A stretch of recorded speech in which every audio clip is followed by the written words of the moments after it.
Okay, there we go. All right. Hoshea part 4. So, our studies of Hoshea up to this point, we've considered two choices.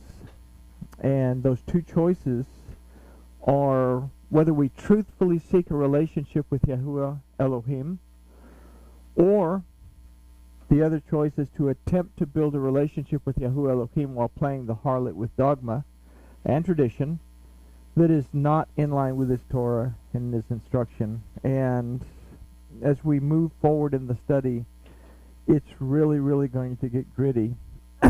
And it's going to pull up a lot of stuff, hopefully, within ourselves that we have to say, okay, I really need to re-examine this, and I need to examine that. So before we get started, let's talk to our Elohim and get some help with the study. Master Yahuwah, we thank you for this opportunity to study your word. We ask tonight, that you will open our eyes, open our ears, and open our hearts so that we can see, hear, and understand what your word tells us. And we thank you for it. In the name of Yahushua, amen. All right, so we have two choices. Now, we also have considered up to this point two outcomes based on the choices that we make. And the first is to have Elohim's compassion and deep love as his people, or to not have his compassion and deep love because we are not his people. So historically, these verses that we're going to consider are they're being spoken to the northern kingdom of Israel. But since we live in the present, we have to look at these as instruction. How do these verses apply to our lives? And what are some of the mistakes maybe that I'm making that are similar to those that the northern kingdom made? So we have to look at this as if it applies to our lives and it's speaking to us directly.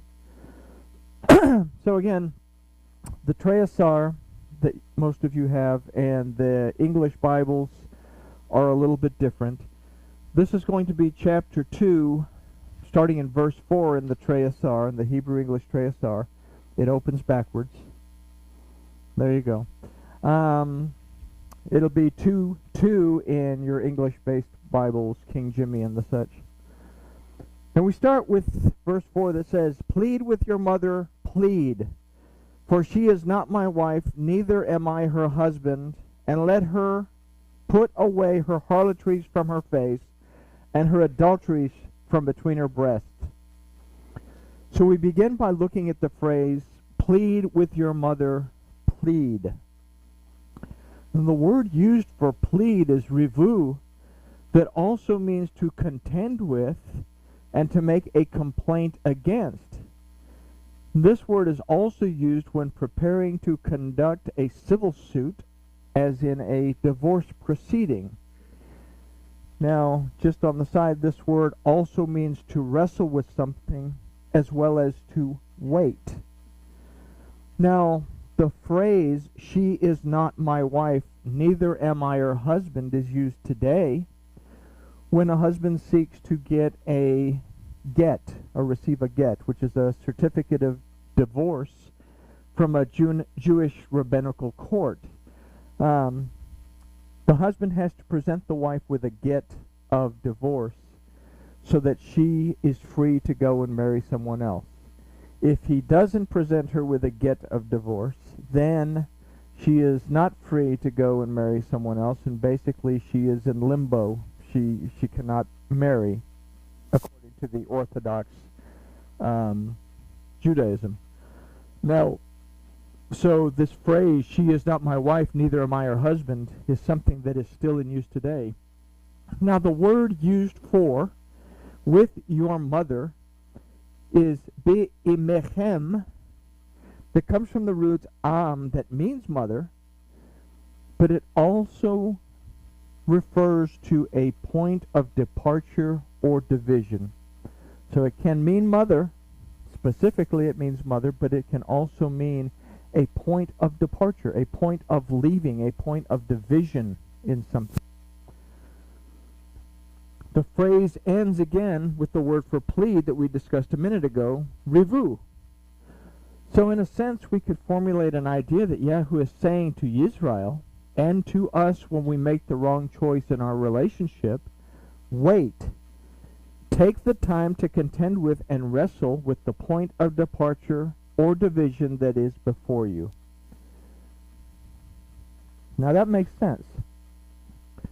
We read something, or we've been celebrating a tradition, and as we go along celebrating a tradition, we start to find things that maybe aren't right with that tradition. So we start to look at it. So this is telling us basically, stop. Take a look at what you're doing, and is it a point of departure from a relationship with me? So he's saying stop, reevaluate before you move on, basically. So in our other studies, we consider that we're always piecing together fragments of truth which are mixed with fragments of falsehood. We have to take the time to seriously consider every single one before we can glue it onto the shattered vessels that we are. Say we all have come out of something, and we bring that stuff with us. And like I've said, people come out of Christianity into Messianic Judaism, and they think, oh, all things Jewish are just all that in a bag of potato chips. But all things, just because it's Jewish, doesn't mean that it's right. So the church fathers had some hang-ups. The rabbis had some hang-ups too.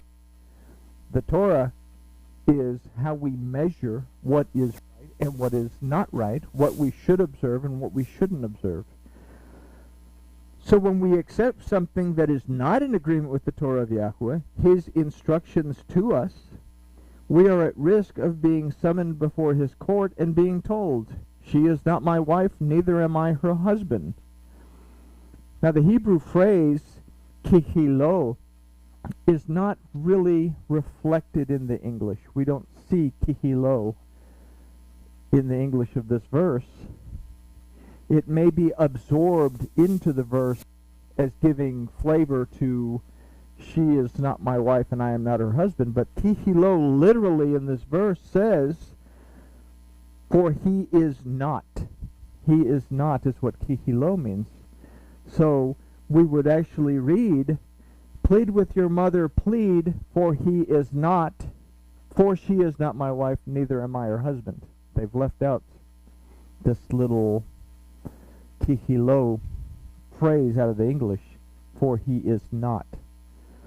So we take that and we consider it that we have to consider that making the wrong choices in our seeking a relationship with Yahweh Elohim, there is a finality where we will be in his presence, or if not rectified, we will no longer exist. So, for he is not.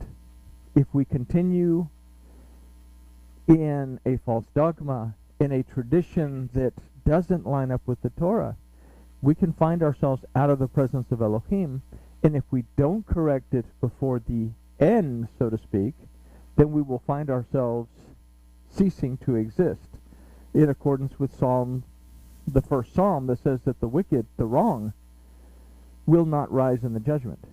So we always constantly have to be on guard. One of the big verses, one of the big phrases in Hoshea is that my people are destroyed for their lack of knowledge. And that is a very important theme that plays throughout the entire book of Hoshea, that we really have to understand. Where is my knowledge, and how am I applying what I know in order to discern whether I should stay where I'm at or move away from something that I'm doing? So we have to consider that in making the wrong choices or in seeking a relationship with Yahweh Elohim, there is a finality where we will be in his presence, or, if not rectified, no longer be in his presence or exist. Now within the phrase, she is not my wife, neither am I her husband, we have to also understand that we are not considered his ishati, Isha, his wife, that there is no spiritual connection when we seek to follow false dogma and worship, which is Isha, that is in this case is used as Ish, that contrary to what Elohim requires is a worship or a form of worship or study that goes contrary to what Elohim has required and stated in his Torah. That make any sense? Okay? You are no longer my wife. We are no longer spiritually connected. I am no longer your husband because you are no longer seeking to worship me in spirit and in truth so that we can be connected. Okay? Now, Yisrael worshipped Baal, the title of a false deity that they gave to Yahuwah. They had a belief in Yahuwah Elohim, but they would not call him Yahuwah Elohim. They called him Baal.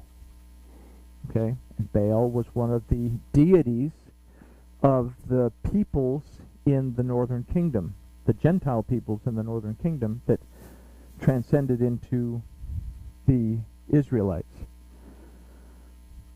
So our Elohim is not, however, quick to render his judgment, as he always allows an escape in teshuvah. Say that again. Our Elohim is not, however, quick to render his judgment, as he always allows an escape in teshuvah. And we're going to see this in the last phrase of this verse. And let her put away her harlotries from her face and her adulteries from between her breasts. So topically we could say, put away what you're doing wrong and make teshuvah. But the phrase, and let her put away her harlotries from her face, is pretty straightforward. If we are playing the prostitute and have allowed things that don't belong in our relationship with Yahuwah to become present in our lives, we must identify them and stop doing them. It doesn't get more straightforward than this. Now the phrase, and her adulteries between her breasts, gives us a deeper perspective. The word for adulteries is zenunecha, that means exactly that. It also means fornication and prostitution. If we say that Yahuwah Elohim is our husband who sets the pace and the order in his house, then we commit adultery when we allow other lovers, which are false dogmas and traditions, to come between us and our husbands. And we make light of stuff. You know, what does it really matter if we do that? It's not hurting anything.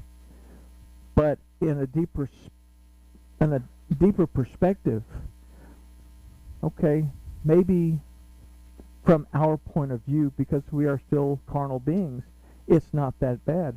But from a spiritual point of view, it is causing a rift.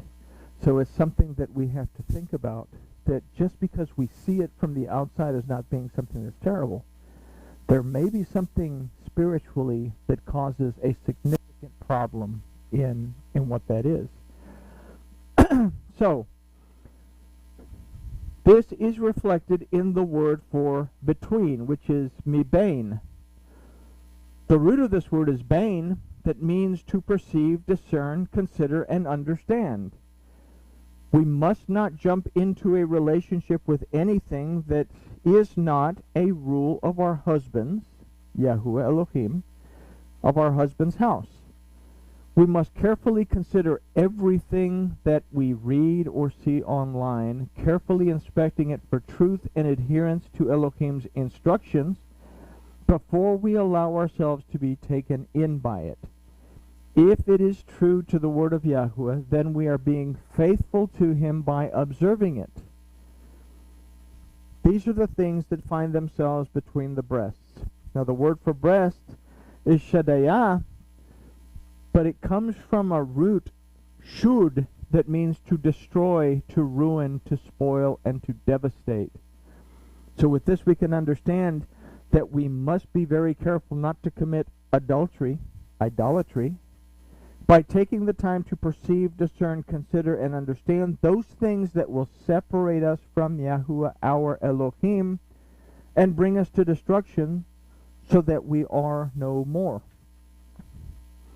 Only by being willing to examine every aspect of our belief system can we truly guard against our being unfaithful to our one true love. So in physical terms, we can consider that no one who truly loves their spouse with all of their heart and with every ounce of their being would allow anything to destroy their relationship so that it ends in separation or divorce. Say that again. From a physical perspective, none of us would do anything to hurt our spouse that would cause a separation and a rift in our relationship that would end up in divorce. And if we're not willing to do that to each other, why are we willing to do it to our spiritual husband, who is Yahuwah Elohim? So, does Yahuwah our Elohim and spiritual husband does not deserve the same consideration? He is pleading with us to make the right choices. So let's consider the next verse. Lest I strip her naked and set her as in the day that she was born, and make her as a wilderness, and set her like a dry land, and slay her with thirst. Well, that sounds pretty serious. The word pen starts the Hebrew of this, and it's used to say lest, but it also means to remove. So here we can consider the first word to say, I will remove. And we can formulate an idea that in committing spiritual adultery, we are first removed from the house or from the presence of Yahuwah our Elohim. The word for strip is afshitena, that comes from the root pashat, that means not only to strip, but to remove one's shelter or to remove one's covering. We have to understand that to commit spiritual adultery results not only in being removed from the presence of Yahuwah, but also having his covering removed from us. And this leaves us aruma, naked, bare, uncovered. The next phrase, and set her as in the day that she was born. So if we consider this verse topically, we can understand that a newborn infant is totally helpless. And that is our condition when we are separated from Elohim. We are totally helpless. We think that we are great, that we can do all things through me who strengthens me. But the fact is that there's always something there that isn't quite right. You hear of billionaires and superstars and rock stars all the time that are so successful, but want to commit suicide or go out and do all kinds of stupidness because inwardly they're empty. So, considering this verse topically, we can understand that a newborn infant is totally helpless. When we are separated from Elohim, we too are totally at the mercy of the world itself. Our problems and issues become ours alone, and thus we struggle and often fall into despair. The word for born in this phrase is hivalda, that also means to be in travail and to be in distress, or to bring forth travail and distress. And these describe perfectly our state of being when separated from Elohim, whether we realize it or not. The next phrase is, and make her as a wilderness. So the word for and make her is v'samticha, that from the root sum also means to transform. This word can also be used to illustrate an extension of compassion. So we can consider that this verse is not really a punishment, but is an act of compassion that can bring transformation if we are willing to make teshuvah. The how of this concept is found in the word for wilderness, which is kamidbar, which the root of the word kamidbar is debar, that means word, but it also means the declarations, proclamations, commandments, and promises. And this is a representation of the word of Yahweh that contains his declarations, proclamations, commandments, and promises. So only by being placed in the wilderness where there is no water can one truly look inside to find themselves. And this is reflected in the phrase, and set her like a dry land and slay her with thirst. Yeah, there we go. The word for and set is vehashista, from the root sheath, that also means to set one's mind to something. To set one's mind to something. The word for dry is thea, that literally means an absence of water. So in the desert wilderness where there is no water, one sets their mind to find water.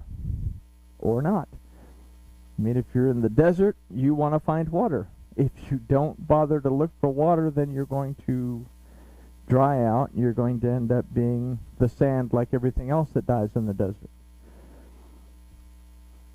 So you set your mind to find water. The word for and will slay her is vahamit-tiha.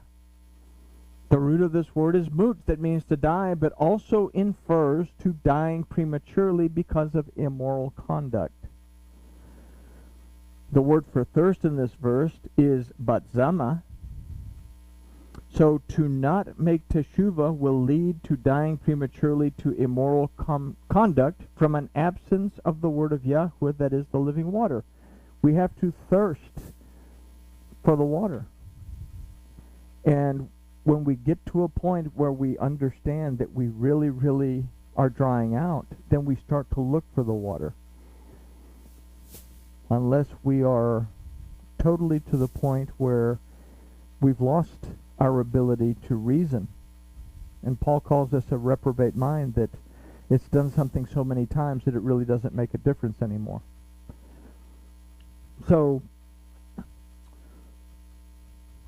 the choice in the wilderness is to set one's mind to teshuvah and the acquisition of water, the word of Yahweh, and accept the extension of compassion in order to make transformation or not. To die in a dried up state, choosing instead those things that go contrary to the water that is the word of Elohim. So the wilderness is an ideal example because a lot of changes came about in the wilderness. I mean, Moshe left Egypt. He was a prince of Egypt to end up in the wilderness, in the desert, taking care of sheep in order to change from being haughty to becoming humble. And we read in Numbers that when Miriam and Aaron had their little tiff about him marrying the Cushite, that Yahuwah said to them, "Why do you speak behind this man's back?" Moses is the most humble person that's ever been amongst the men that have lived. So we see that in the wilderness a transformation can take place. They were in the wilderness 40 years to go from a wicked generation to a generation that would accept and live according to the Torah.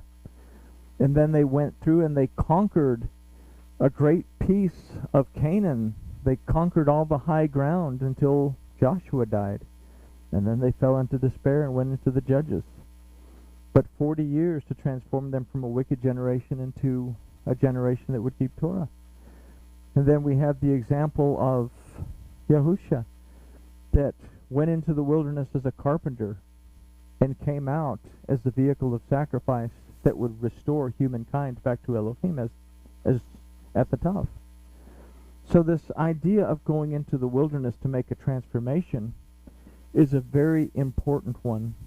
And when we discover that we're not right and we continue to do what's not right, we end up in that wilderness until we make teshuvah. But it says that he extends that compassion to us and allows us to figure it out, turn around and come back better than we were.